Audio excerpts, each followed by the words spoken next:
Hi everyone, welcome back to my channel Clear Concept. I am Raksha Khan and in this video we are going to learn similar words having different meaning which is very beneficial and important for English language. मतलब इस video में हम लोग सीखने जा रहे हैं एक वर्ड के different meaning useful English sentences के साथ. So without getting any further delay let's get started. आपने ऑलरेडी कुछ ऐसे वर्ड्स पढ़ रखे होंगे जिसके अलग अलग मीनिंग होते हैं. जैसे बैट का मतलब बल्ला भी होता है, चमगादड़ भी होता है, वॉच घड़ी और देखना भी होता है. इसका मतलब बैंक जिसमें हम लोग पैसे जमा करते हैं और बैंक का मतलब नदी का किनारा भी होता है. लेकिन इस वीडियो में जो हम लोग पढ़ने जा रहे हैं वो कुछ वर्ड्स एडवांस हैं. तो सबसे पहला हमारा वर्ड जो है वो है हैंडसम.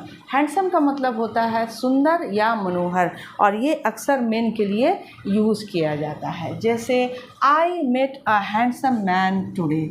मैं एक हैंडसम मैन से आज मिली.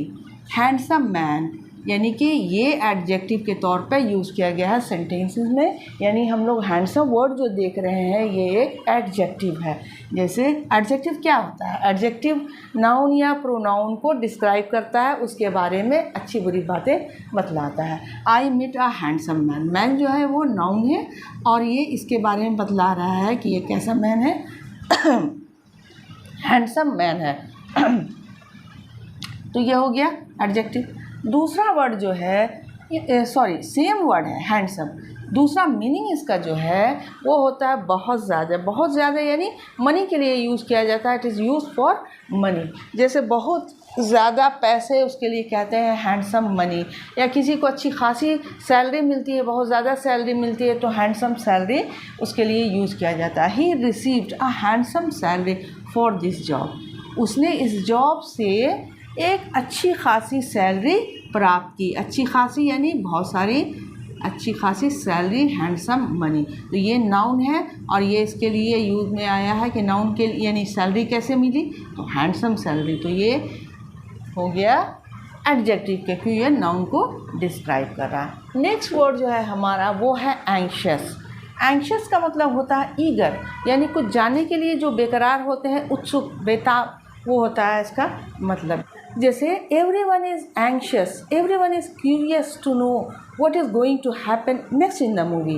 यानी हर कोई बेताब था ये जानने के लिए कि आगे मूवी में क्या होने वाला है. तो हो गया एंग्शियस यानी बेताब था.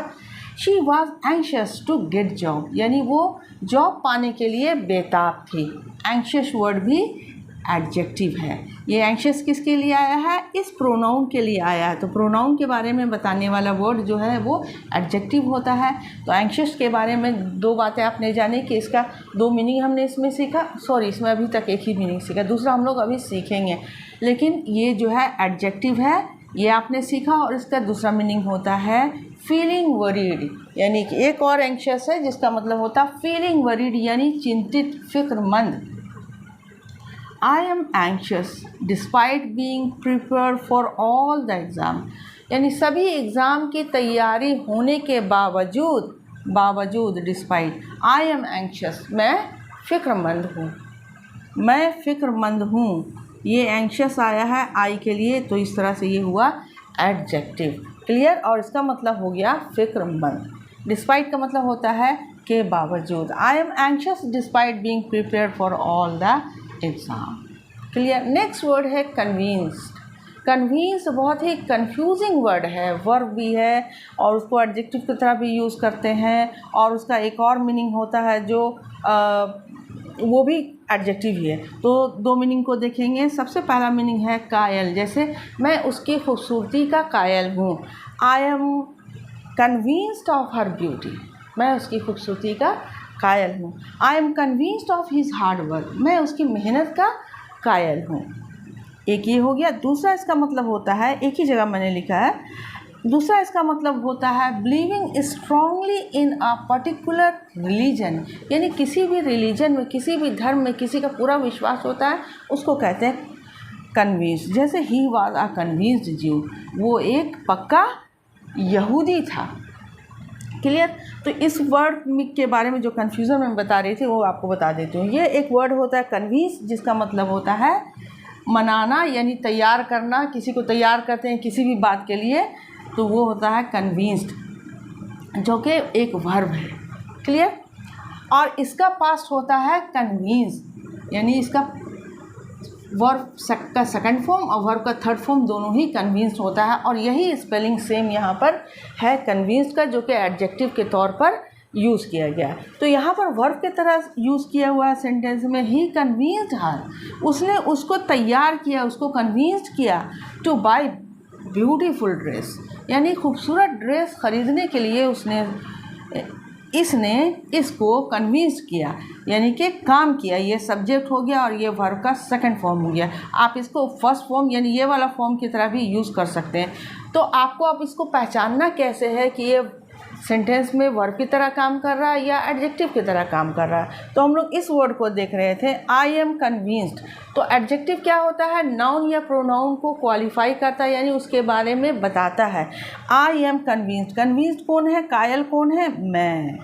आई क्या है?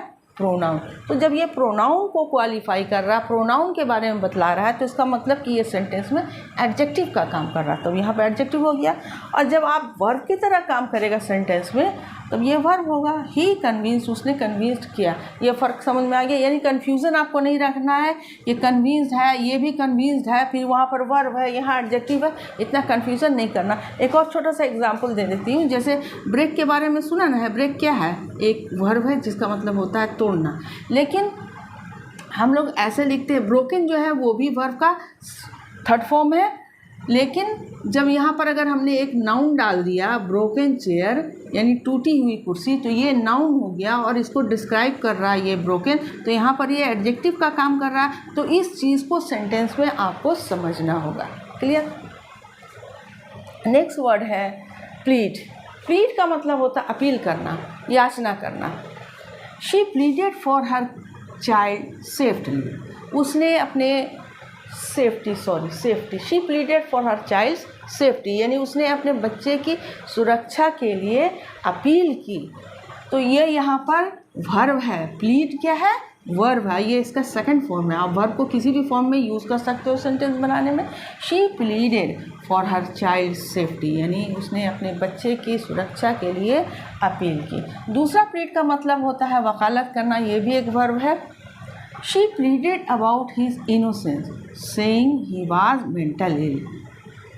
उसने अपनी वकालत की, अपनी निर्दोषिता की वकालत की, अपनी मासूमियत की वकालत की। इनोसेंस का मतलब ये कहते हुए he was mentally ill, कि वो मानसिक तौर पर बीमार था। नेक्स्ट वर्ड है पूल। पूल एक इजी वर्ड है जो आप लोग पहले से जानते हो। इसका भी दो मीनिंग है। पहला मीनिंग जो है वो a small area of still water, ये नाउन है। पूल एक चीज़ का नाम है, तो ये नाउन हुआ। और किसको कहते हैं? ठहरे हुए पानी, स्टिल वाटर। स्टिल का मतलब हुआ यहाँ पर ठहरा हुआ, ठहरा हुआ, ये वाटर पानी हो गया। यानी कि एक छोटा एरिया में जो ठहरा हुआ पानी होता है उसको पूल कहते हैं, जैसे आप लोग हिंदी में तालाब कहते हैं या आम लैंग्वेज में उसको पोखरा कहते हैं। तो the boy jumped into the pool, लड़के ने पूल में छलांग लगाई, ये नाउन हो गया। दूसरा पूल है, ये तो बहुत ही आम है, सब बच्चे जानते हैं, सब बच्चे ने स्विमिंग पूल में तैयारी भी की होगी। तो ये पूल का मतलब हो गया swimming pool. There is a pool in my school, मेरे स्कूल में एक स्विमिंग पूल है। This is the end of the video. मिलते हैं नेक्स्ट वीडियो में, तब तक के लिए गुड बाय, गुड लक।